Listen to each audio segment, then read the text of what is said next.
ॐ नमस्ते ज्योतिराजाय विवेकानन्दशूरये सच्चित्सुखस्वरूपाय स्वामिने तापहारिणे। আপনাদের সকলকে যথাযথ সম্ভাষণ। তুমি কি একটু ইকো দিয়ে দিয়েছো নাকি? ইকোটাকে অফ করে দাও তো। ইকো অফ করে দাও। এই পাঠচক্রে সকলকে আমার নমস্কার। যারা আছেন, যারা এই দিদিরা, বিশেষ করে দিদিরা তৈরি করেছেন তো পাঠচক্রে। তো আজকে যে বিষয়টা নিয়ে পুজিটা বললো সেটা হচ্ছে আমাদের মধ্যে অসীম শক্তি রয়েছে। আমরা কি করে বুঝবো আমাদের মধ্যে অসীম থেকে শেখে? মানুষ চারিদিক থেকে দেখে দেখে শেখে, বড়দের কাছ থেকে শেখে, ছোটদের কাছ থেকে শেখে। আমরা সেরকম অসীম শক্তি কল্পনা করব, যেটা মাঝে মাঝেই বেদান্তে বলে। এবং আজকে আস্তে আস্তেই আমি সৈকতকে বলছিলাম, দেখো এত বড় বড় যে গাছ হচ্ছে, সেই গাছের শক্তিটা কোথায় লুকিয়েছিল? যদি মনে করি এরকম বট গাছ, তার ছোট্ট একটা বীজ, কত শক্তি ছিল। বীজ কি ভেবেছিল কোনোদিন আমি এত বড় গাছ হতে পারি? তাহলে বীজটাকে কি, সেটা কি বীজের কাছে সেটা অসীম হয়ে গেল না? হয়তো অনন্তকে সে ছুঁতে পারবে না, কিন্তু এই অনন্তকে ছোঁয়ার পথেই তো সমস্ত গাছ মাটিটাকে ভেদ করে উপরে উঠতে থাকে, যেন সে আকাশকে ছোঁবে। নারকেল গাছগুলো কত বড় হলো, সেই ছোট্ট নারকেলের মধ্যে কি সেরকম ছিল ভাবনা যে অত বড় হতে পারবে? কি তাকে এরকম ভাবে ভাবনা দিল যে তুমি এত বড় হতে পারো? কেউ ভেবেছিল? বা এরকম গ্রামের ছেলে, সাধারণ মানুষ বড় বড় আর্টিস্ট হয়ে যায়। কিংবা দেখি যত আমাদের অবতার আছে, শ্রীরামকৃষ্ণ স্কুলেই সেরকম ভাবে গেল না, তো এত বড় হয়ে গেল, এত বড় জ্ঞানী। বলছি স্বামীজি বলছেন এই ভগবান বুদ্ধ আর এই যীশু খ্রিস্ট, তাদের পরিবারকে দেখে বোঝা যাবে না যে তারা এত বড় মাপের মানুষ হতে পারে। ভগবান বুদ্ধের কথা বলছেন, সামান্য ছোট দেশের একটা রাজা ছিল। তাহলে আমাদের মধ্যে যে শক্তি আছে, সেই শক্তি যে অসীম, আমরা কি করে বুঝতে পারি? আমরা বুঝতে পারি। স্বামীজি একটা খুব সুন্দর এডুকেশনের একটা ডেফিনিশন দিয়েছে। Education is the perfection already in man. Perfection. Education কাকে বলছি? পারফেকশন। কিসের পারফেকশন? দেখবেন ছোটবেলায় এই যে টেবিলটা উপরে টেবিল টপটা লাগানো হয়েছে, প্রথমে লাগানোর সময় একদিকে ঝুলে যাবে, একদিকে উঠে যাবে। কি বলা হবে? ঠিক করে লাগানো হয়নি, দুদিকে সমান করতে হবে। কে শেখাচ্ছে? বড়রা শেখাচ্ছে। আমরা নিজেরা শিখছি। কোনটা দেখে শিখছি? গাছের পাতাগুলো প্রায় সব পাতাগুলি একই রকম যদি হয়, গাছটাকে বলা হয় সুন্দর গাছের পাতা। কোন গাছের পাতাটা যদি কুঁকড়ে যায়, তখন আমরা বলি ওই ডালটাতে পোকা লেগেছে, তাই জন্য পাতাটা বেঁকে গেছে। তাহলে সমান সমান হলো না। এই যে পারফেকশন, মানে তার মধ্যে যতদূর ভালো হওয়ার ততদূর যদি সে ভালো হতে পারে। একজন আর্টিস্ট ছবি আঁকার পরে, ছবি কোথায় আঁকে? প্রথমে মনে মনে আসলে, মনের কল্পনাতে সে আঁকলো সুন্দর আকাশ। সেই আকাশে হয়তো সূর্যটা উঠছে, আর পাখিটা, সেই সূর্যটা দেখবেন পাখিটা কোনখানটা রাখবে? সূর্য, লাল সূর্য, সেই সূর্যটাকে যেন ক্রস করতে পাখি। খুব বড় আর্টিস্ট কি দেখবে? একটা ক্রস করে চলে গেছে, আর একটা মাঝখানে আছে, একটা পিছনে আছে, শাড়িটা পিছনে সূর্যটা রয়েছে, যেন সূর্যটাকে ওরভাবে আগিয়ে আগিয়ে যাচ্ছে। প্রথমে কল্পনা করেছি, কল্পনা করে ছবি আঁকার চেষ্টা করি। সকালের সূর্য না, দুপুরের সূর্য না, বিকেলের সূর্য, আকাশটা কি রকম হয়, সে তার কল্পনাকে যখন ছবিতে আঁকার চেষ্টা করবে, সে কিছুতেই সন্তুষ্টিটা আসবে না। কেন? বলবে না ঠিক মতো হলো না, আমি যেরকমটা ভেবেছিলাম সেরকমটা হয়নি। তাহলে আমাদের ভাবনা এবং কল্পনা যতদূর পারফেক্ট হয়, মানে ঠিক ঠিক হয়, যখন সেটা করতে যায় ঠিক ঠিক হয়। দেখবেন ঠাকুর যারা যারা দীক্ষিত আছে, তারা খুব সুন্দরভাবে বুঝতে পারে। আজকে বসলাম, ঠাকুরের মন্ত্র করলাম, ঠিক সন্তুষ্টি হলো না। কি রকম যেন মাঝখানে কোনো একটা ভাবনা এসে আমার ভাবনাটাকে সরিয়ে দিয়েছিল। কিন্তু জব করতে বসার আগে কি মনে হয়েছিল, আমি 5 মিনিট শুধু ঠাকুরের কথাই ভাববো। এই যে আমরা যেটা ভাবি ঠিক ঠিক সেই রকম করার চেষ্টা, তাকে যে পারফেকশন, এই পারফেকশন করার নামটাকে বলা হচ্ছে education. The education is the perfection of manifestation. Manifestation যা জগতে তৈরি হয়েছে, প্রথমে ভাবলাম, সেই ভাবনা দিয়ে তৈরি করছি, সেই তৈরিটাকে বলবে এডুকেশন, শিক্ষা। এই শিক্ষা বলবে তোমার মধ্যে অনন্ত শক্তি আছে। কোনখানে? আমি 1 কিলো জিনিস তুলতে পারি, 2 কিলো জিনিস তুলতে পারি, কিন্তু 100 কিলো ওজন তো আমি তুলতে পারি না। তাহলে আমার মধ্যে অসীম তো হলো না, কিন্তু 1 কিলো তুলনায় 10 কিলো তো অসীম হলো। মানে আমি যতটা পারতাম তার থেকে বেশি পারছি। যেরকম করে ট্রেনার বা যারা ওয়েট লিফটিং করে তাদেরকে শেখানো হয় যে তুমি আজকে 50 কেজি তুলছো, তুমি একদিন ঠিক 150 কেজি পর্যন্ত পারবে, যেটা সাধারণ মানুষ পারবে না। এইরকম ভাবে আমাদের প্রত্যেককে শেখানো হয় আমাদের মধ্যে অনন্ত শক্তি আছে। অনন্ত শক্তি আমাদের মধ্যে নেই, খুব ভালো করে দেখবেন, অনন্ত শক্তি নেই, কিন্তু অনন্ত আমরা ভাবতে পারি। আমি এখানে বসে ভাবতে পারি আমি হিমালয়ে আছি, আমি হিমালয়ে হেঁটে হেঁটে গেলাম। আবার আমি ভাবতে পারি আমি হেঁটে হেঁটেই তো যেতে পারি, আমি সাঁতার কাটতে পারি, কিন্তু কতদূর সাঁতার কাটতে পারি? কেন অসীমের কথা বলা হয়? অসীমটা হচ্ছে আনলিমিটেড। মানে পাখিটা কি, এই গাছটা কি পারবে আকাশটাকে ছুঁতে? কিন্তু সে আকাশের দিকে যাওয়ার চেষ্টা করছে, আকাশ তার লিমিট। যদি আমাদের লক্ষ্যটা ওই আকাশ হয়, ছোটবেলায় এরকম দেখবেন খুব ভালো শিক্ষক এরকম বলে যে তুমি যদি মনে করো তুমি একটা 4 হুইলার কিনবে পড়াশোনা করে, তুমি অবশ্যই একটা বাইক কিনতে পারো। তোমার ওই লিমিটটাকে দূরে রাখতে হবে, অনেক দূরে রাখতে হবে, আর সেটাকে পৌঁছানোর জন্য চেষ্টা করতে হবে। ওটা অসীম কেন বলা হলো না? অসীম আমরা কল্পনা করতে পারি, অসীম আমরা ভাবতে পারি, যখন সেটি করব তখন সেটি সসীম হবে। আমি অসীম দিয়ে আমি সকলের মন জয় করবো ভাববো, আমি সকলের জন্য ভালো হব। সকলের জন্য ভালো হওয়া কি সম্ভব? কিন্তু কি হয়, আমি সকলের জন্য ভালো কথা বলবো, সেটা তো আমি পারি। সকলের তো ভালো হোক আর নাই হোক, আমি আমার দিক দিয়ে খারাপ হতে না পারি। এই যে অসীম, অসীমের ধারণা কোত্থেকে এলো না? অসীমের ধারণা এসেছে ভগবান থেকে, ঈশ্বর থেকে। তিনি জগৎ ব্যক্ত হয়ে রয়েছে। আমাদের মধ্যে কে রয়েছে? আমরা কি বলি আমাদের মধ্যে কে রয়েছে? আত্মা রয়েছে, আমাদের মধ্যে সেই পরমাত্মা রয়েছে। এই জগৎটা কি আছে? এই জগৎটা সেই পরমাত্মা, তার প্রকাশ দিয়ে এই জগৎ। বলছেন সর্বং খলু ইদং ব্রহ্ম, সবই সেই ব্রহ্ম। তো সবই যদি ব্রহ্ম হয়, তাহলে আমার মধ্যে যিনি আছেন সেটাও তো ব্রহ্ম। তাহলে সেটা যদি এরকম অসীম হয়, মানে সব কিছুর মধ্যে ব্যক্ত হয়, তাহলে কেন আমি নিজের মধ্যে নিজেকে গুটিয়ে রাখবো? আমিও তো বড় হতে পারি। আর একটা বিষয় হচ্ছে, আমি যদি প্রথমেই ঠিক করে নিই যে আমি ওর বেশি জানবো না, তাহলে নিজেকে প্রথমেই ঠিক করা হয়ে গেলে যে আমি ওর বেশি যাবো না। দেখুন খুব ছোটরা বলে আমি না নাচতে পারি না, আমার হাতটা ছোট, হাতটা আমার বাঁকে না। দেখবেন টিচার যখন শেখায় না, দেখবেন খুব ভালো করে খেয়াল করবেন, বাচ্চারা বলবে আমার হাতটা ছোট তো ওই জন্য হচ্ছিল না, আমার ম্যাডামের হাতটা খুব বড় ওই জন্য নাচের সময় হাতটা বাঁকছিল। তো ছোটদের বিষয় তো, ছোটরা ওরকম ভাবে বলবে। তাহলে কি প্রথমেই ভেবে নেয় এইরকম, তখন বলবে না এটা নয় মানুষের দেহের গঠন, আমরা এইরকম ভাবে ভাবতে পারি। তাহলে কল্পনাকে বাস্তবে যখন আনার চেষ্টা করব, তখন সেটি হয়ে যাবে সসীম। যেমন ভাবে এই আর্টিস্টরা খুব কল্পনা দিয়ে ভালো করে ছবির কথা ভাবলো, তখন আঁকলো, তখন সেটা ছবি ঠিক ঠিক যেরকম রং চেয়েছিল ঠিক ঠিক সেরকম হলো না, ওগুলো কাছাকাছি করেছে। তবে ভাবনাটাকে বাস্তবে নিয়ে আসার জন্য আমাদের চেষ্টা।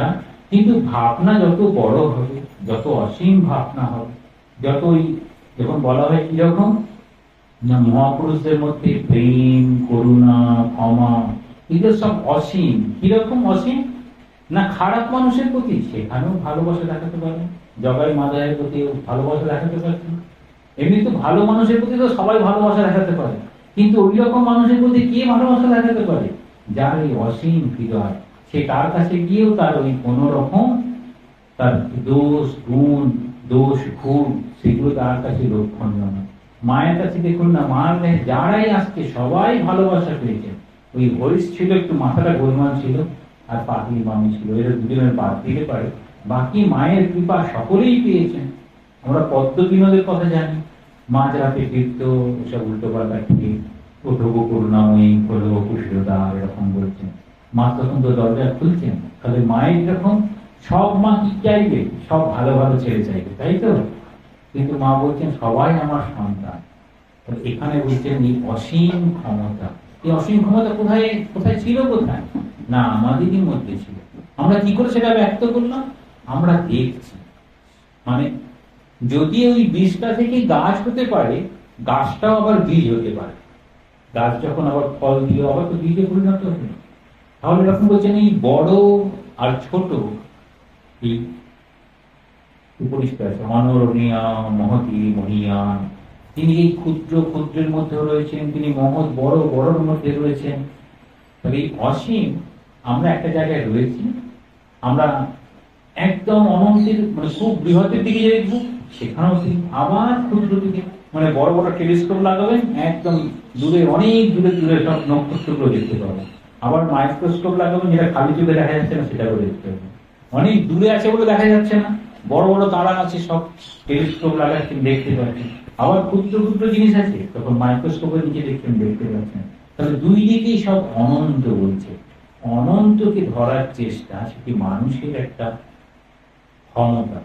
শুধু মানুষ না, সবার মধ্যে এই অনন্তটাকে কিভাবে খোঁজে মানুষ, কার মাধ্যমে খোঁজার চেষ্টা করে? তখন বলছেন ভালোবাসা। স্বামীজি বলছেন প্রেম এমন একটি শক্তি যেটা দিয়ে সব কিছুকে ব্যাখ্যা করা সম্ভব। এই প্রেমের শক্তিটা কার? প্রেমের শক্তিটা আত্মা। আত্মা কিরকম বলছে? সৎ। আত্মার স্বরূপ কিরকম না, তিনি সৎ স্বরূপ, সৎ স্বরূপ, চিৎ স্বরূপ, আনন্দ স্বরূপ, সৎ চিৎ আত্মা। সবাই শুনেছেন সৎ চিৎ আত্মা, তিনি সৎ স্বরূপ। সৎ স্বরূপ মানে এটা সবসময় সৎ, এখনো সৎ, পরবর্তীতেও সৎ। ধরুন আমাদের কারোর একজনের নাম এখন যা 10 বছর পরে নামটা একই থাকবে, তাহলে ভদ্রলোকের এক কথা বলে বয়সটা এক থাকবে না, তাই না? বয়সটা পরিবর্তন হয়, আমাদের মাথার চুলগুলো সাদা হয়ে যাবে, পরে আস্তে আস্তে হাঁটতেও হয়তো পারবো না, কিন্তু আমাদের নাম ধরলেই বুঝতে পারবো। তবে বলছেন ওখানে বলছেন সোহম দেবদত্ত, এই সেই দেবদত্ত যাকে হয়তো 15 বছর আগে দেখেছেন, এখন দেখছেন। কি ছিল তার পরিবর্তন হয়নি? যেটা পরিবর্তন হয়নি সেটাই হচ্ছে সত্যিকারের ভালোবাসা, যেটা পরিবর্তন হয় না।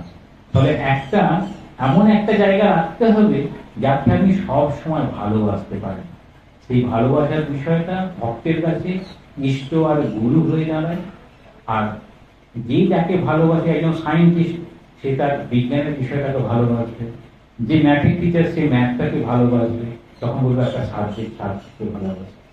কিন্তু যখন সেই ভালোবাসায় যায়, সে তার সম্পর্কে বেশি সময় দিতে পারে আর সেই সম্পর্কে বেশি জ্ঞান লাভ করতে পারে। যে পড়াশোনা ভালোবাসে যখন পড়াশোনার জন্য বেশি সময় দেবে, অনেক বেশি পড়বে, অনেক বেশি জানবে। যদি ভাবতো না আমি নিজেকে সংকৃত করে ফেলছি, তখন সে জানতে পারবে। এই অসীম ভাবনা, এটা হচ্ছে সসীম যেন বৃহত্তর সসীম। আমি এটা খুব সুন্দর উদাহরণ দিয়েছি, এই উদাহরণটা বলি। মুক্তির ধারণা, এই অসীম বিষয়টাতে মুক্তির ধারণা আসে এরকম। একটা গরুকে দড়ি দিয়ে বাঁধা আছে, দড়িটা যদি খুব ছোট, দড়িটা যদি খুব ছোট থাকে তাহলে গরুটা যেন খুব ছোটর মধ্যে বাঁধা আছে। দড়িটা যদি খুব বড় হয় তখন গরুটা অনেক দূর যেতে পারে, সে কাছেও থাকতে পারে, দূরেও থাকতে পারে। এই দূরে পর্যন্ত যেতে পারে সে তখন মুক্ত। কিরকম না, একটা পুকুরে জাল ফেলেছেন, জালের মধ্যে মাছটা আছে, তাহলে মাছটা কি হলো? বদ্ধ হয়ে গেল। কিন্তু পুকুরের মধ্যে যখন আছে মাছটা কি মুক্ত? বলছে হ্যাঁ মাছটা, কিন্তু পুকুরের বাইরে দিয়ে যেতে পারছে না। তাহলে তার কাছে অনন্ত কি মনে হবে? জালের বাইরে গেছে, সেই জন্য তার কাছে অনন্তের ধারণা। এই অনন্তের ধারণা কি হয়? আমাকে আমার গণ্ডির মধ্যে বেঁধে রেখেছে, আমি সেটাকে ক্রস করতে পারি।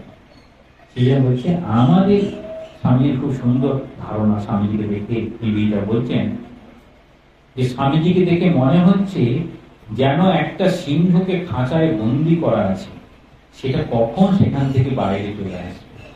মানে হচ্ছে যার যখন ওই আত্মজ্ঞান লাভের খুব ইচ্ছে হয়, বলবতী হয়, তখন আর সে সাধারণ বন্ধনের মধ্যে থাকতে পারে না। এগুলোকে সব বন্ধন গুলো মনে হবে। একটা পাখিকে খাঁচার মধ্যে রেখেছেন, খাঁচায় বদ্ধ, সেই খাঁচাটা খুব বড় করে দিলেন, তখন পাখিটা বললো আমি হয়তো মুক্ত আছি। কিন্তু পাখিটাকে ছেড়ে দিলে সে কি আকাশ ছাড়িয়ে যেতে পারবে? তাতে যেতে পারবে না।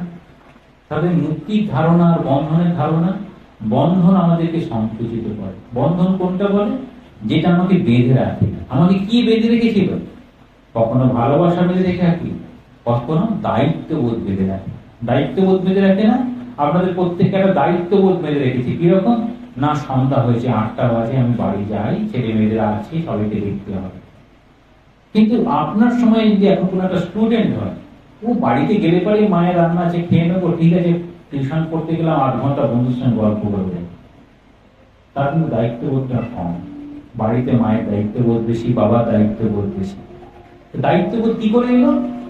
ভালোবাসা থেকে। আপনি ভালোবাসেন বলে দায়িত্ববোধ। যদি ছেলে মেয়ের প্রতি লক্ষ্য না থাকে, আপনার দায়িত্ববোধ থাকবে না। তাহলে বলছেন এই দায়িত্ববোধটা কোত্থেকে এলো? দায়িত্ব, কর্তব্য, এগুলো প্রেমের একটা করে প্রকাশ। কিন্তু এইটাই কি করে আমাদেরকে বেঁধে রাখে। এটা হচ্ছে ডিউটি, কনসেপ্ট অফ ডিউটি। নিবেদিত স্বামীজি বলছেন এই ডিউটির ধারণা হচ্ছে মধ্য গগনে সূর্যের মতো, সেটি কেবলমাত্র তাপ দেয়, কষ্ট দেয়। কারণ আপনি নিজের কথা ভাবতেই পারবেন। একটা ছোট শিশু, যদি শিশুটা খুব ছোট থাকে, আর একটা প্রকৃত মা নিজের খাওয়া দাওয়া ভুলে যায় ওই শিশুটা কি করে লালন পালন করে বড় করে। কি করে হয়েছে? নিজের খাওয়ার কথাটা ভুলে যায়। স্বামীজি খুব সুন্দর উদাহরণ দিচ্ছে। এই যে তোমরা এরকম ইয়ং মেয়েরা আছো, তোমাদের হাতে একটা যে কোনো শিশু দেওয়া হয়, তোমরা একটা ওই শিকারি কুকুর দেখলে ভয়ে হয়তো পালিয়ে যাবে, কিন্তু তোমাদের হাতেই যে একটা ছোট্ট শিশুকে দিয়ে দেওয়া হয়, তোমরা তখন ওই শিশু, ওই শিকারি কুকুরগুলোর বিরুদ্ধে তোমরা যুদ্ধ করবে। মানে যুদ্ধ করে হবে, তাদেরকে তুমি এই শিশুটাকে রক্ষা করার জন্য তুমি যখন ওটা করতে পারো। তাহলে যখন রক্ষা কখন করতে চাইছেন, তাকে ভালোবাসেন বলে, তখন ওই যে ভালোবাসাই একমাত্র প্রেম, প্রেম, প্রেম এই মাত্র নয়। এটা হচ্ছে বেদান্তে যাওয়ার পরে স্বামীজি এই প্রেমের ধারণা নিয়ে এসেছেন, যেটা বেদান্তের মধ্যেই রয়েছে, কিন্তু প্রেমের বিষয়টাকে স্বামীজি আলাদা করে বললেন। এই প্রেম হচ্ছে সেটি অনন্ত। আমাদের যে অনন্ত শক্তি আছে, সেটি হচ্ছে প্রেমের শক্তি। কিরকম প্রেমের শক্তি অনন্ত হতে পারে? স্বামীজি বলছেন খুব সুন্দর, matter transform into spirit by the power of love. Matter মানে এরকম বস্তু, সেটা স্পিরিট মানে জীবন, তার মধ্যে সে জীবন খুঁজে পায়। কিসের জন্য? না প্রেম দিয়ে। কোনটা থেকে বলছেন? ঠাকুরের জীবন দিয়ে বলছেন। ঠাকুরের কাছে একজন রামায়িক সাধু এসেছিলেন, একটা ছোট রামের মূর্তি নিয়ে, বালগোপাল ছোট রামের মূর্তি নিয়ে এসেছিলেন। রামায়িক সাধু ঠাকুরের সঙ্গে আছেন। তারপর রামায়িক সাধু দেখছেন, তার ওই রামদাদা বলছেন আমি তোমার সঙ্গে যাব না, আমি এখানে থাকবো। তারপর ঠাকুরের কাছে থেকে গেলেন। তারপর ঠাকুর তাকে কি করতেন? এই গঙ্গায় ঠাকুর যাবেন স্নান করতে, ও বলছে আমি যাব।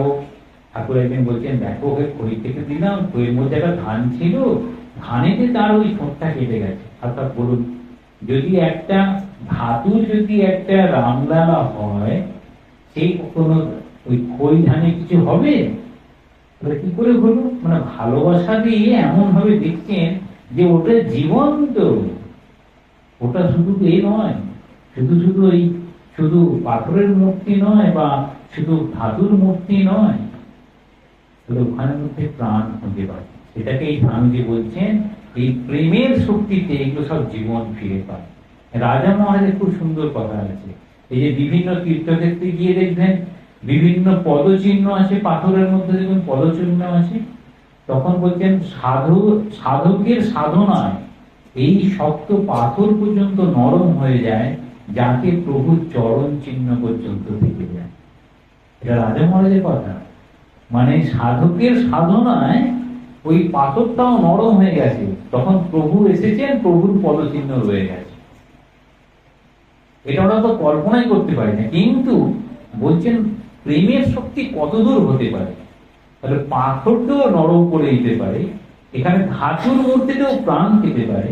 তাহলে এই যে আমার মধ্যে অসীম শক্তি, সেই অসীম শক্তিটা কিসের? সেই অসীম শক্তিটা একমাত্র ভালোবাসার শক্তি। একটা ভালোবাসার শক্তিতে কিরকম বুঝি? আমরা হয়তো রাত্রি জাগতে পারি না, ঘুম পেয়ে যায়। আচ্ছা, নিজের যখন ছেলে মেয়েরা যখন হসপিটালে ভর্তি থাকে, বা নিজের বাবা মা, নিজের ভাই বোন খুব বন্ধু, তখন আপনার ঘুম আসবে চোখে? ঘুম তো আসে না। ঘুমটা কে বলতে আমাদের ঘুমাতে বলবে, তখন আপনি ঘুমাতে পারবেন না। সবাই বলবে যে ঘুমিয়ে নাও, তো রেস্ট নিয়ে নাও, আপনি আর ঘুমাতে পারছেন না। কি করে? তাকে এরকম ভালোবাসেন। যে না, আমার মধ্যে যে শক্তিটা আছে, সেই শক্তিকে প্রথমে বিশ্বাস করতে হবে। নিজেকে, এই নিজেকে বিশ্বাস করতে হবে। স্বামীজিকে ওই জন্য কি বলছেন, যে যে নিজেকে বিশ্বাস করে সে হচ্ছে আস্তিক, যে নিজেকে বিশ্বাস করে না সেই হচ্ছে নাস্তিক। তাহলে নিজেকে প্রথমে বিশ্বাস করতে, নিজে কোনটাকে বিশ্বাস করতে হবে না? নিজের প্রথমে বুদ্ধি, যে আমার বুদ্ধি আছে, আমি অঙ্কটা পারবই, আমি আমার স্মৃতিশক্তি আছে, এটা পড়ে মনে রাখতে পারবো, আমার নিজের উপর নিজের আস্থা আছে, পরীক্ষায় পাস করব। এটা হচ্ছে আমার নিজের উপরে আস্থা। কি করে হলো নিজের উপরে আস্থা? বলছে কেন? আমরা তো নিজেই বুঝতে পারি, আমি যেটা খেলাম আমি নিজে হজম করছি। আমি বুঝতে পারি না আমি হজম করেছি কিনা, কিন্তু হজম তো আমি করেছি। আমার এই বর্তমান অবস্থায় যেটা দাঁড়িয়ে আছি, আমি কি কি জেনেছি আর কি কি জানতে বাকি আছে। তখন দেখা যাবে আমি যেগুলো জেনেছি সব সাধারণ কাজ, পড়াশোনা করা, মনে রাখা, পরীক্ষা দেওয়া, চাকরি পাওয়া, এই জীবনে যার সঙ্গে যেমন কর্তব্যবোধে সম্মান প্রদর্শন সেটি করা। তাহলে কোনটা বাকি থাকলো? কোনটা? এগুলো সব শিখছি, সবাই শিখিয়ে দিচ্ছে, বড়রা শিখেছে, সবাই শিখিয়ে দিচ্ছে, কিন্তু কোনটা শেখাচ্ছে না? যেটা আমাকে শিখতে হবে, যেটা ওই অসীম শক্তির একটা প্রকাশ, সেটা হচ্ছে দুঃখ আমার পথকে রোধ করতে এবং না করে। দুঃখ, দুঃখ আছে তো, কোনো কিছু করলাম তারপরে দুঃখ এলো, তখন স্বামীজির কথা মনে রাখতে হবে। স্বামীজি বলছেন দুঃখ সেটা আমার সব থেকে বড় শিক্ষা দেয়। যত মহাপুরুষ হয়েছেন তারা সুখের থেকে দুঃখের কাছ থেকে বেশি শিক্ষা লাভ করেছেন। অতএব আমার দুঃখটা নিশ্চয়ই শেখার বাকি আছে। আমি দুঃখ কেন পেলাম, দুঃখ কেন পাই? আমি যেটা প্রত্যাশা করেছি যার কাছে, সেটি সেটা সেটা দেয়নি। তাহলে আমাদের প্রত্যাশাটা ভুল ছিল। কিরকম প্রত্যাশা ছিল? আমি একটা ডালিয়া গাছের কাছে চেয়েছিলাম, ডালিয়া গাছ তোমাকে একটা গোলাপ ফুল দিতে হবে, দিতে পারবে? কিন্তু তাকে গোলাপ ফুল চেয়ে বসে আছে, সমস্যা হয়ে গেল। তাহলে আমার চাওয়ার সমস্যা। তাহলে দুঃখটা পেলাম, কারণটা আমি চেয়েছিলাম ভুল। তাহলে আমাকে ঠিক ঠিক চাইতে হবে। ঠিক চাওয়ার জন্য কি করতে হবে? ঠিক চাওয়ার জন্য সেটি সেটা দিতে পারে কিনা আমাকে ভালো করে চিন্তা ভাবনা করতে হবে, যেটার কাছে যেটি চাইছি। যদি আপনি চান এই সামনে একটা মুরগি হেঁটে যাচ্ছে, সেই মুরগিটা একদম আকাশে উড়বে, পারবে? সেটা বড় জোর কি করতে পারে? একটা কুকুর তারা করলো, বাচ্চা সে ধরতে গেল, তখন সে একটু কোন রকমের পাখিদের উপরে উড়ে গিয়ে বসতে পারে। তার কাছে ওটাই অনেক, তার প্রাণটা বাঁচাতে পারে। সে কিন্তু আকাশে উঠতে পারবে না। প্রত্যেকেই আমাদের শক্তি আছে, সেটা হচ্ছে ওটা যে পারে। কেন পারে না? ওটা কি স্বামীজি বলছেন যে একটা মাইটি ইঞ্জিন, রেল ইঞ্জিনের সঙ্গে তুলনা করেছেন। একটা রেল ইঞ্জিন খুব বড় ইঞ্জিন, একদম রেল লাইনের উপর দিয়ে চলেছে, আর একটা ছোট্ট পোকা এরকম ক্রল করতে করতে যাচ্ছে। সে যখন রেলগাড়ির আওয়াজ পেল, তখন আস্তে করে রেল লাইন থেকে নিচে নেমে গেল। বলছে ওই যে ক্ষমতা, ওটা হচ্ছে প্রাণ আছে বলে ওর আছে, আত্মরক্ষা করার জন্য। আর ওই যে ইঞ্জিন যে চলেছে, ওর নিজের ডিসিশন নেওয়ার কোনো পাওয়ার নেই। ড্রাইভার যেমন করে চালাবে তেমন চলবে। এখন বলুন, আমি ওই বড় ইঞ্জিন হব আর ড্রাইভার যেমন চালাবে সেরকম ভালো, না আমি নিজের প্রাণ বাঁচানোর জন্য আমার পোকাটার অবস্থা ভালো ছিল? যেমন মুরগিটা তারা খেয়ে প্রাচীরে উঠতে পেরে নিজের প্রাণটাকে বাঁচাতে পারবে। এইটা হচ্ছে আমি আমার ক্ষমতা অনুযায়ী নিজেকে বাঁচিয়ে রাখবো। কিসের জন্য? আমি কেন দীর্ঘজীবী কেন হবো? অনেক সময় বড়রা আশীর্বাদ করে না, বাবা তুমি দীর্ঘজীবী হও। কেন আশীর্বাদ করো? জীবনে কি এমন পাওয়ার বাকি থাকবে যে আমি সেটা 90 বছরের পরে পেতে হবে? হয় কিছু 90 বছরের পরে অনেক খাবার বারণ হয়ে যায়, ডাক্তাররা বলে এটা খাবে না, ওটা খাবে না, খাবার বারণ হয়ে গেল, ঠিক আছে। দ্বিতীয়ত রাতে ঘুমাতে পারবেন না, এই দুশ্চিন্তা, এই নাতিটা কি করলো, ওই নাতনি কি করলো, এই দুশ্চিন্তা। তারপরে কি আপনি চাইবেন যে একটুখানি আমাকে পুরীতে জগন্নাথ প্রভুর দেখার দর্শন করতে যাবো, অনেকে বলছে না তোমাকে নিয়ে ভিড়ে যাওয়া যাবে না, এমন খেলা দেবে না তুমি জগন্নাথের কাছে রয়ে যাবে। সত্যি জগন্নাথ দেবের তাই হয়। তা কি বাকি থাকবে 90 বছর আপনি চাইবেন, তবুও বড়রা আশীর্বাদ দেয় যে দীর্ঘজীবী হোক। কিসের জন্য? এই যে অনন্তের ধারণা আমি দীর্ঘজীবী হব, ধারণাটা একটু ভুল। তারা দীর্ঘজীবী হয় এইখানটায় আছে, আমরা দীর্ঘজীবী কখন বলছেন মৃত্যু সর্বহরশ্চাহম ঊর্ধ্ববশ্চ ভবিষ্যতা। যা কিছু তৈরি হয়েছে মৃত্যু হারিয়ে যাবে, কে থাকবে? মৃত্যু সর্বহরশ্চাহম ঊর্ধ্ববশ্চ ভবিষ্যতা কীর্তি শ্রীবাক্য নারী নাম স্মৃতির মেধা বিতৃষ্ণা। তুমি দীর্ঘজীবী হও বলতে তুমি এমন কিছু করো যেটা দিয়ে তুমি দীর্ঘজীবী হও। তোমার এই নিজের শরীর নিয়ে 90 বছর বাঁচতে হবে না, হাঁটতে পারবো না, পায়ে ব্যথা, হ্যাঁ জগন্নাথ নিয়ে যাবে না, বেলুন মঠ নিয়ে যাবে। তাহলে দীর্ঘজীবী বলতে এমন কিছু করতে হবে যেটার জন্য সে দীর্ঘজীবী, মানে সে থাকুক আর নাই থাকুক থেকে গেল। তবে সেটা সব থেকে কে থাকে? পরিবারের মধ্যে যে সকলকে ভালোবাসতে পারে, সকলকে মানিয়ে নিয়ে চলতে পারে। দেখবেন আমরা কি বলি, ওদের ঠাকুমা ছিল না, সকলকে নিয়ে কিরকম চলতো, খুব ভালো ভালো কথা বলতো, পাড়ার সকলে মিলে তার কাছে দিতাম। আর বাকি যে ঘরে ঢুকতে যেন তারা লাগিয়ে দেয়, ঠাকুমাটা গেছে ভালো হয়েছে, ঠিক উল্টোটা বল। তাহলে যে অনন্ত বিষয়টা যে সকলকে আপন করে নিতে পারে, কে সকলকে আপন করে নিতে পারে না? যে লোকের দোষ গুণ কম দেয়। দোষ গুণ সবাই দেখতে পারে, মায়ের কথা দেখবেন, দোষ গুণ সবাই দেখতে পারে, ভালোবাসতে পারে কজন। এই যখন যেমন তখন তেমন, ঠাকুর মা বলছেন এই ভালোবাসা দিয়েই সবকিছু জয় করা যায়। স্বামীজি বলেছেন খুব সুন্দর কথা, neither money pay nor name nor fame, it is character by which man can clip the adamantine wall of difficulties. neither name, নামে কিছু যায় আসে না, নাম যশে কিছু যায় আসে না, অর্থ সম্পদ কোনো কিছু যায় আসে না। একবার বলছেন ভালোবাসা দিয়ে সবকিছু জয় করা যায়, আর পরে বলছেন চরিত্র দিয়ে সবকিছু ভালোবাসা সবকিছু জয় করা যায়। এই চরিত্র আর ভালোবাসাটা সমার্থক। দেখবেন ঠাকুরের জীবন দিয়ে সেটা হচ্ছে অনন্ত প্রেমের প্রকাশ। একেবারে গিরিশচন্দ্র ঘোষ, মতিবুদিনের থেকে শুরু করে নিচের দিক থেকে একদম লাটু মহারাজ থেকে শুরু করে একদম স্বামী বিবেকানন্দ, একদম পড়াশোনা জানালো, একদম পড়াশোনা করেনি সেরকম। আবার আজকে হচ্ছে অদ্বৈতানন্দজির জন্মদিন। অদ্বৈতানন্দ তার স্ত্রী বিয়োগের পরে তিনি ঠাকুরের কাছে এসেছিলেন, এসে সঙ্গে স্থান পেয়েছেন। তাহলে ঠাকুরের অবস্থানটা বুঝতে পেরেছেন তো? এখন অবশ্য নেবে না, বুঝতে পেরেছেন তো? এখন তো ঠাকুর নেই, ঠাকুর এসব জাজ কে করবে? মানে ঠাকুর ছাড়া কে জাজ করতে পারে যে সকলকে নিয়ে নিতে পারে? হ্যাঁ, সেই সময় ঠাকুরের কাছে তো ঠাকুর কি আছে, ছুঁয়ে দিলেই বিবেকানন্দর মতো মানুষ ছুঁয়ে দিতেই তার পুরো আউট হয়ে গেছে। কিরকম বাড়িতে গিয়ে রেলিং এর হাত ঠুকছে, মাথা ঢুকছে, সব চৈতন্যময় দিচ্ছে। ঠাকুরের ওরকম ক্ষমতা ছিল, বাকি তো ওরকম ক্ষমতা পাওয়া খুব মুশকিল। কিন্তু ঠাকুর কিরকম করেছেন যে অনন্ত প্রেমের প্রকাশ। যেমন এই অনন্তের ধারণা আমরা যেখানে যেখানে যা যা দেখি, স্বামীজি বলছেন যেখানে অনন্তের ভাবনা সেটাই হচ্ছে আত্মার ভাবনা। আত্মাটা হচ্ছে অনন্ত। কিরকম? সেটি সচিত আনন্দ, এরকম বলা হয়। নিত্য শুদ্ধ বুদ্ধ মুক্ত সত্য স্বভাব পরমানন্দ অনন্ত অদ্বয়। ওই অনন্ত যেটি লিমিট করা যায় না, অনন্ত। সেই অনন্ত কোথায় আছে? আমাদের মধ্যে আছে। কি করে বুঝবো আমাদের মধ্যে আছে? ধরুন আমি এখন এখানে যতজন আছেন মোটামুটি 35 এর আশেপাশে হবে, আমি কাছাকাছি, তাই চোখটা বন্ধ করলাম। আচ্ছা, পিছনে একজন বসে আছে, এদিকে একজন, ওইখানে, এখানে সব তো বসে আছেন। চোখ বন্ধ করলে সকলকে মনে রাখতে পারবো না? পারবো না। পারবো কি? কারা মনে রাখতে পারে সবটা পর্যন্ত? কে কাকে মনে রাখতে পারে জানেন?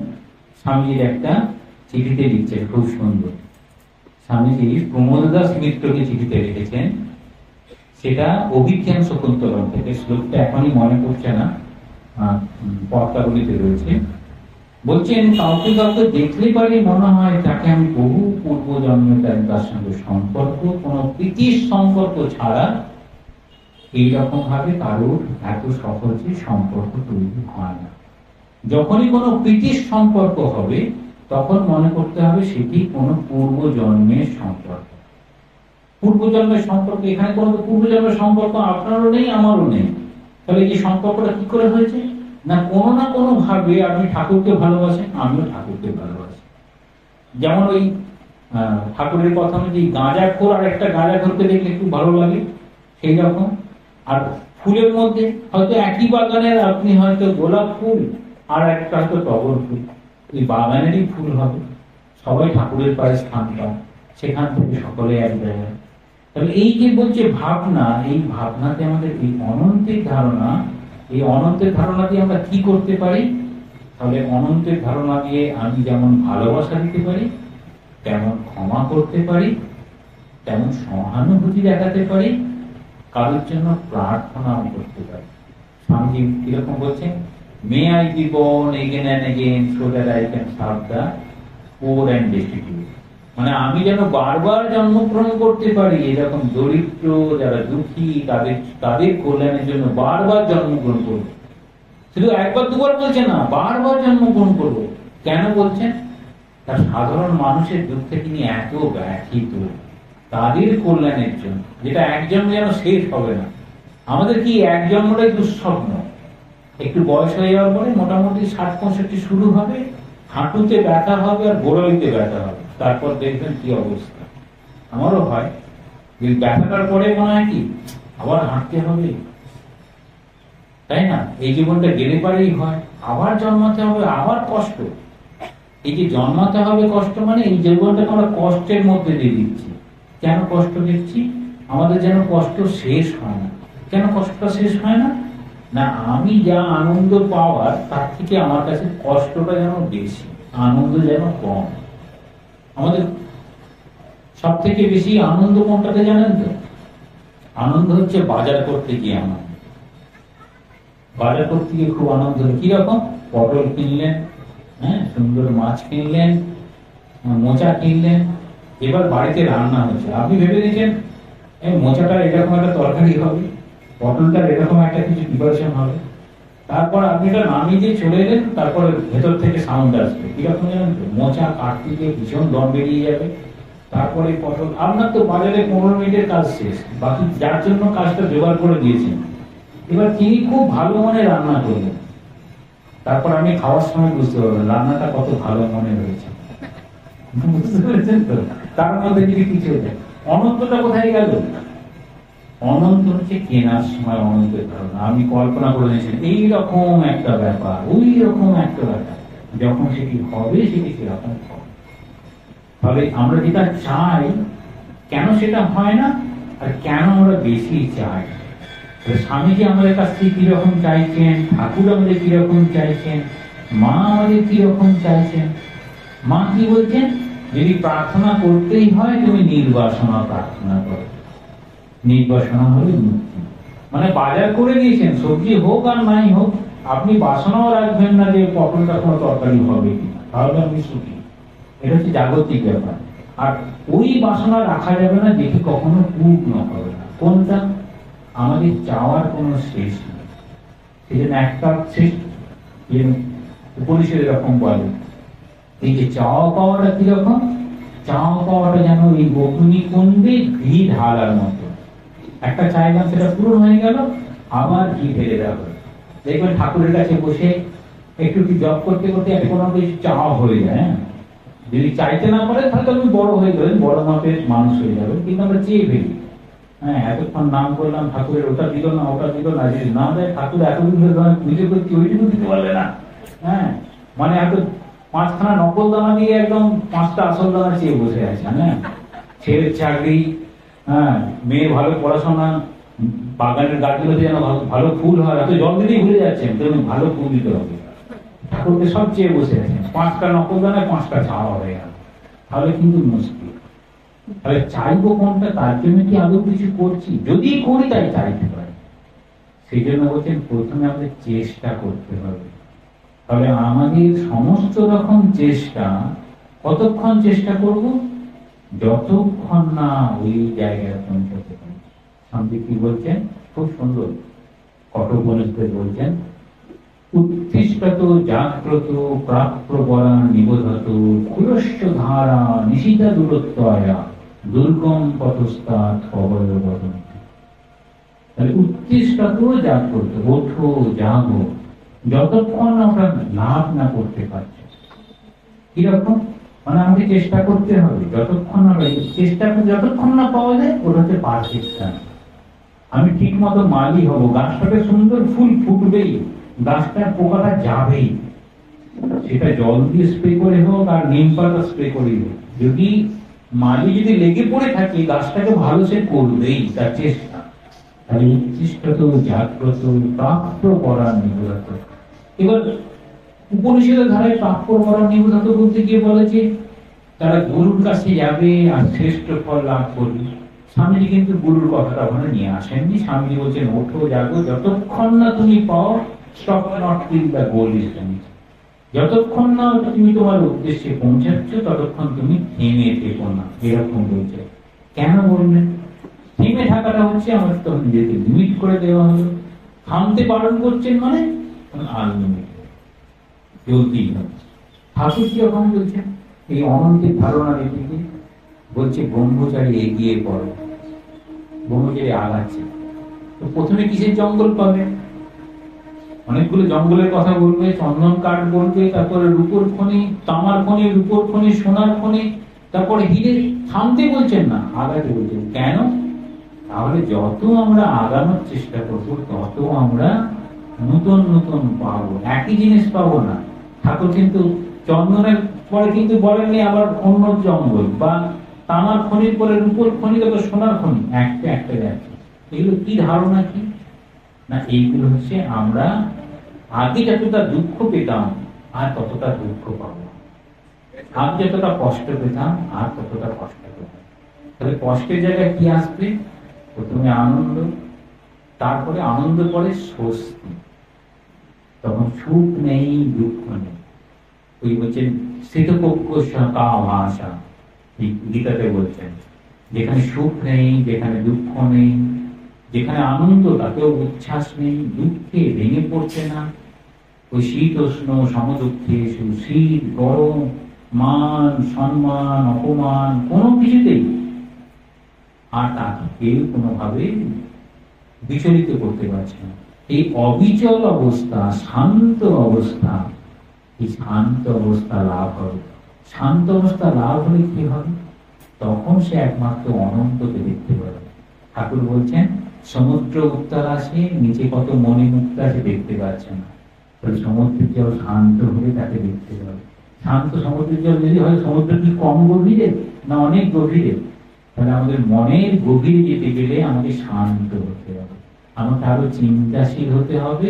প্রত্যেকটা বিষয়ে কোথায় তার কারণটা লুকিয়ে আছে সেটা দেখতে হবে। কারণ খোঁজার জন্য প্রথমে কারণ অন্বেষণ করতে হবে। সমাধান করার জন্য আমি চাইছি কোনো কিছু একটা সমাধান, কারণ না অন্বেষণ করে কি সমাধান করা সম্ভব না?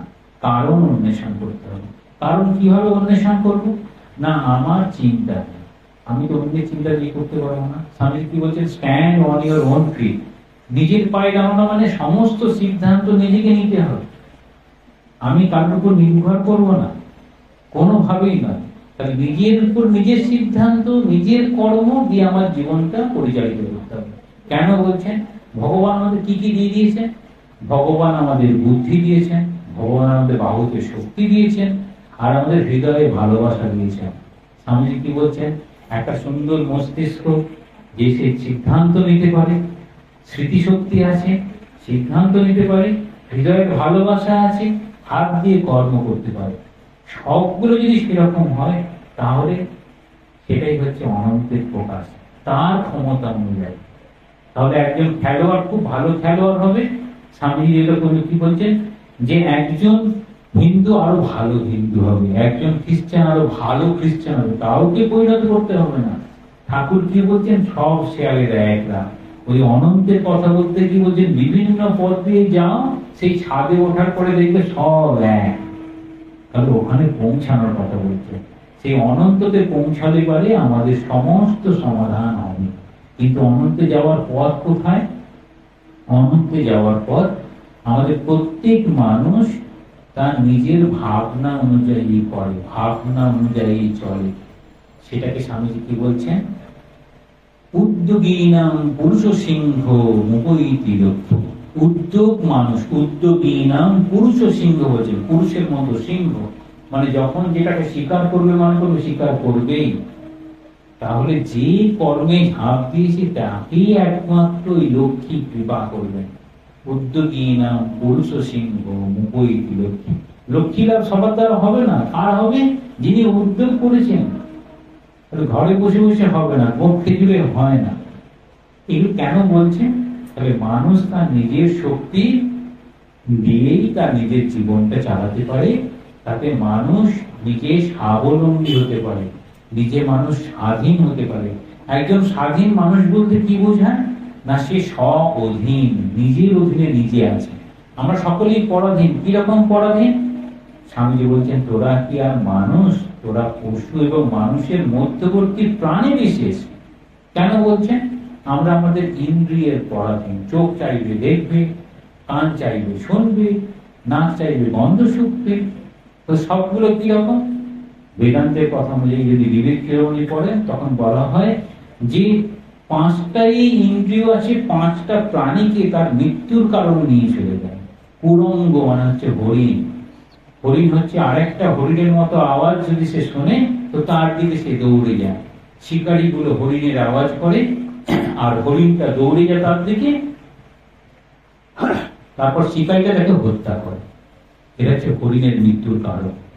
কুরঙ্গ।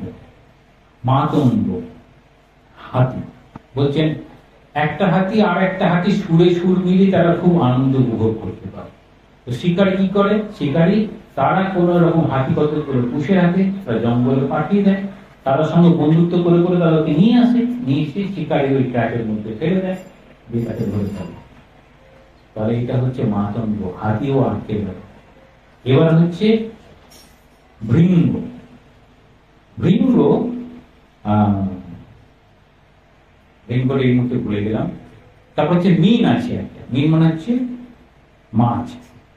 এত কিছু থাকতেও সে হচ্ছে ওই যখন ছিপ ফেলা হবে তখন বড়শিতে নিজের ডোবা সামলাতে পারবে, তখন ধরবে আর আটকে যাবে।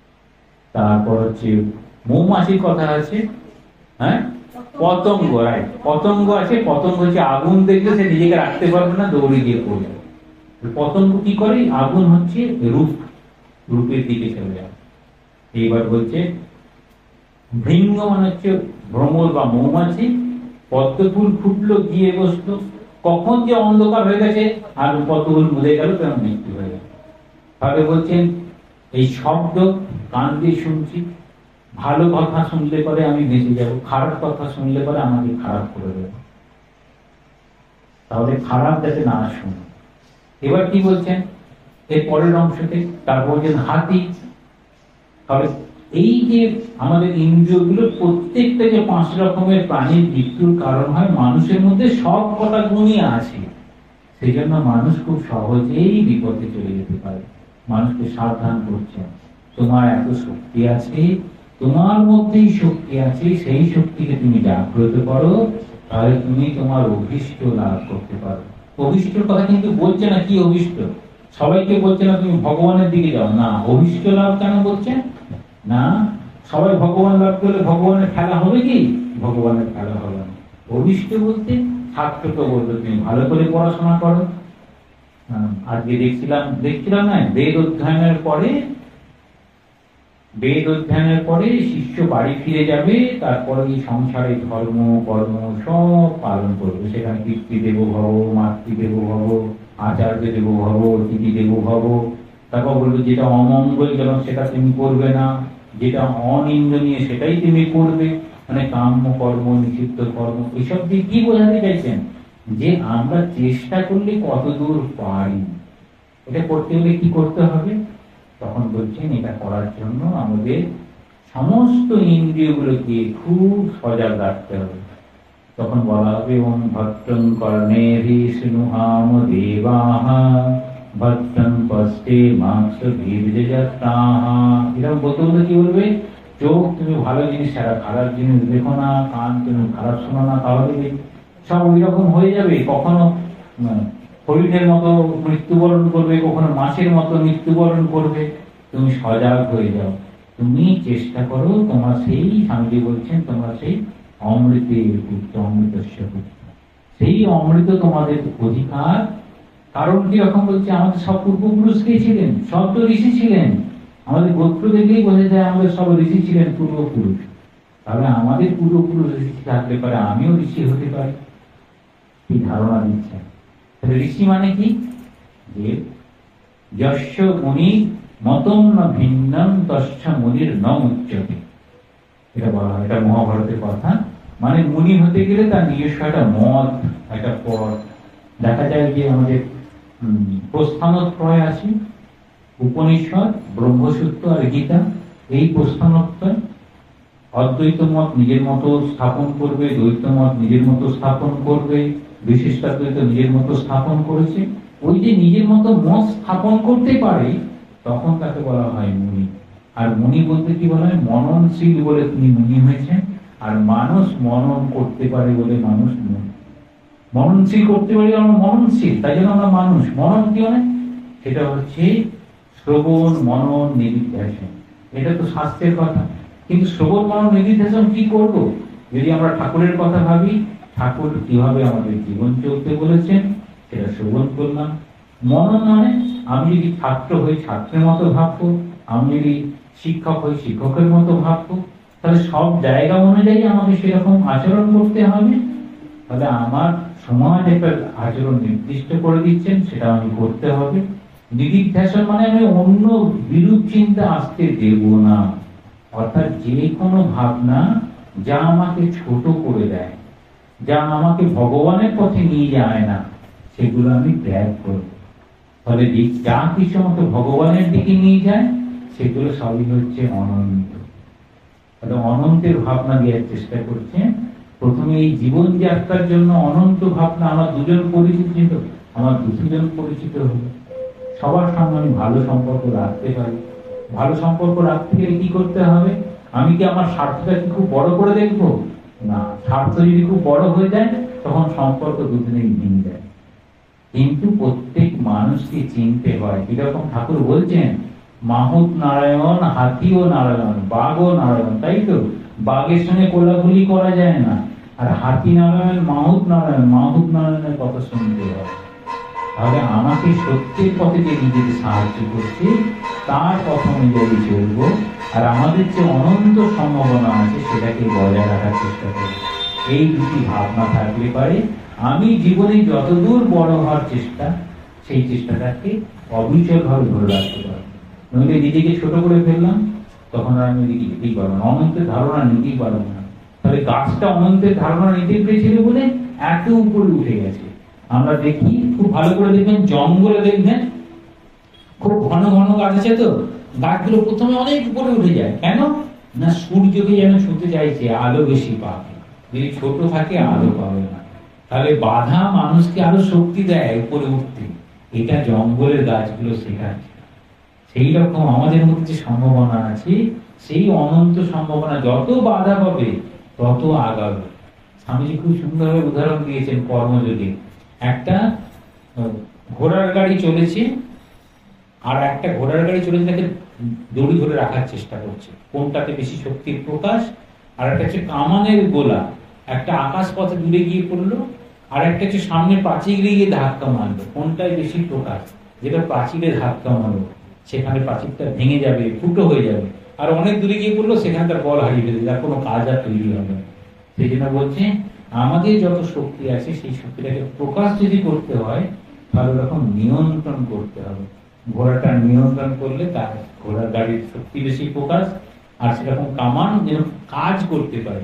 তাহলে শুধু শুধু শক্তিকে আমি ক্ষয় করবো না, শক্তি যেন কাজে প্রকাশ করে, তবে তার এফেক্ট হবে। কিন্তু সব সময় খেয়াল রাখতে হবে, আমাদের খুব শান্ত হতে হবে, আমাদের খুব ভেবে চিনতে সিদ্ধান্ত নিতে হবে। কেন? সিদ্ধান্তে গোলমাল হয়ে গেলে গাড়ি অন্যদিকে চলে যাবে, তাই না? সাইকেল চালাচ্ছেন, হঠাৎ অন্যমনস্ক হয়েছেন, সাইকেলের হ্যান্ডেলটা চলে গেল বাজারে, স্কুলে আর যাওয়া হলো না, বাজারে চলে যাওয়া হবে। খেয়াল রাখতে হবে, কি করতে হবে। তো এইরকম ভাবে বোঝা যায় যে আমাদের যদি সুস্থ স্বাভাবিক জীবনযাপন করতে হয়, সকলের মধ্যে এরকম সুন্দর সম্ভাবনা দেখতে হবে। অনেক সময় বাড়িতে বাবা মা রাগ করে ছোটদেরকে বলেন তোমার দ্বারা কিছু হবে না, সেটি হচ্ছে ওর যে বিকাশের যে সম্ভাবনা ছিল প্রথমেই ছোট করে দেওয়া হলো। স্বামীর জন্য কি বলছেন যে আমি চাই আমি যা করেছি আমার শিষ্যরা আমার থেকে আরো বড় হবে। কলকাতায় কিরকম বললেন, যখন কলকাতায় নামলেন নেমে বলছেন আমি কলকাতা ছেড়ে আমি কতটুকু করেছি তোমরা আরো অনেক বেশি করতে পারবে। কেন? এই সম্ভাবনা জাগিয়ে দিচ্ছে। ঠিক সেই রকম ভাবে সবাই যদি বলি হ্যাঁ আমরা পারবো, আমরা চেষ্টা করব ঠাকুরের ভাব ধরে রাখতে, স্বামীজির ভাব ধরে রাখতে, তাহলে নিশ্চয়ই পারবো এবং আমাদের জীবনটাও সার্থক করতে পারবো। তাহলে আমাদের প্রত্যেকের জীবন সার্থক হোক, ঠাকুরের কাছে প্রার্থনা করি প্রত্যেকের ভাবনা অনুযায়ী ঠাকুরের পাদপদ্মে যেন আমরা স্থান পেতে পারি। সব থেকে বড় সকলের সঙ্গে সুন্দর সম্পর্ক, ঠাকুরমা স্বামীজিকে ভালোবেসে তার একজন অঙ্গ হয়ে আমরা যেন ঠাকুরমা স্বামীজির পরিবারেরই অঙ্গ সবাই, সেই সৎভাবে রেখে যেন জীবনটা কাটাতে পারি। তাহলে আমাদের জীবনে তার থেকে আর মূল্য কিছু হতে পারে না। সকলে ভালো থাকবেন। ওম শান্তি শান্তি শান্তি। হরি ওম তৎসৎ। শ্রীরামকৃষ্ণার্পণমস্তু।